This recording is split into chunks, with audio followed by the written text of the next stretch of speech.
Gatos. Lane 2, Texas Center. Lane 3, Charlotte Youth.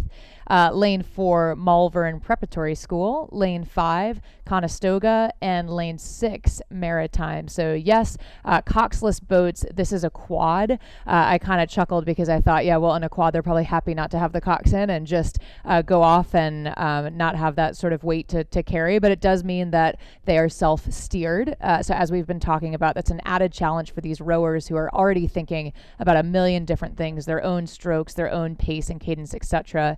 And typically the bowman or bowwoman will steer the boat. And a nice shot then as they come down the field. Semifinal A, 3 to advance. So it's a men's youth quad. As opposed to the 4s that we just saw, each of these athletes have 2 oars apiece. So 8 oars. These are also, if you're watching at home and maybe not as familiar with rowing, this is the second fastest boat class you're going to see all morning is this men's quad.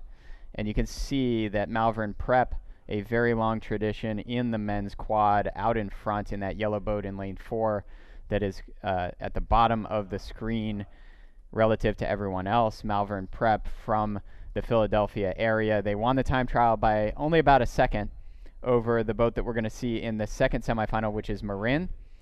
But it's Malvern Prep really with a commanding lead. You see them on the right there as we get the horizontal picture.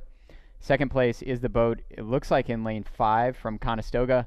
Also a very long tradition of sculling at the youth level for Conestoga.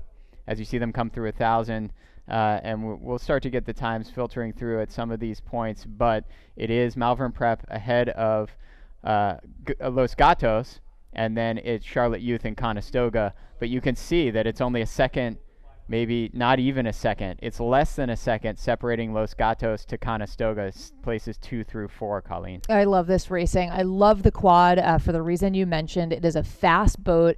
It's a fun boat to row. It's a really fun boat to watch. And they just fly down the course. This race will be over before we know it. In fact, it's already 750 meters to go.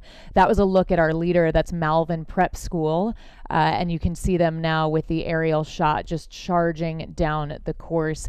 3 to advance to the A final. Last we saw, it was looking like Malvern, whom we see on the screen now, then Los Gatos out of California, and then Charlotte Youth out of lane 3. So we'll see if anything upsets that. No doubt about it, though, Malvern Prep School on their way down in making their way to the grand final. And a great picture. They're looking very clinical with the rowing.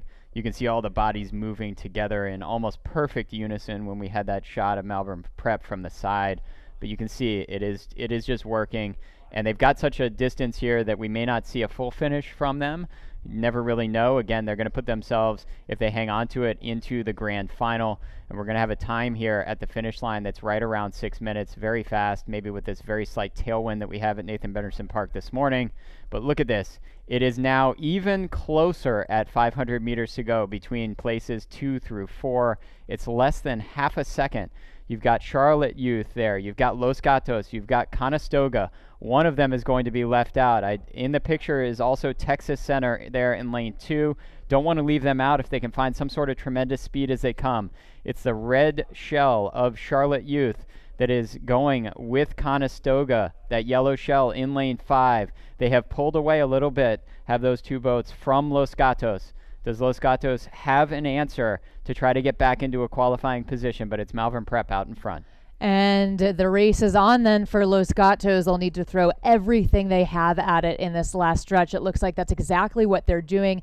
Yes, Conestoga is currently running second, but you can see the race for those coveted second and third place positions are on. Malvern Prep well on their way towards the line to advance to the A final. But can Conestoga do it? Los Gatos is on the move. Charlotte Youth holding their position. It's Los Gatos, Conestoga. Oh, ever so tight as they move through the last stretch. It's getting exciting. Here comes Malvern Prep. They're going to win it by about a length. It does look like Charlotte moved away in the last 20 strokes from Conestoga. Unofficially, Charlotte Youth will finish in second place, move through to the A final, as will Conestoga, finishing in third, just ahead of Los Gatos. And then a photo finish between Texas Center and Maritime B in lane 6. And we will see Maritime A in our next semifinal. As the times start filtering through, you see pretty close to 6 minutes even for Malvern Prep winning that first semifinal of the men's youth quad, Colleen, and we're getting ready for the B final. Just on the picture there, you see the official with the white flag up, and that goes up at the end of a race to signal that it doesn't appear that there's any problem with that previous race. But the next semifinal will be the second semifinal of the men's youth quad. And again, as with all the progression this morning, we're looking for the top 3 that will race for places 1 through 6 in the nation. Let me set the field for you. In lane 1 is St. Mark's. Lane 2 is Utah.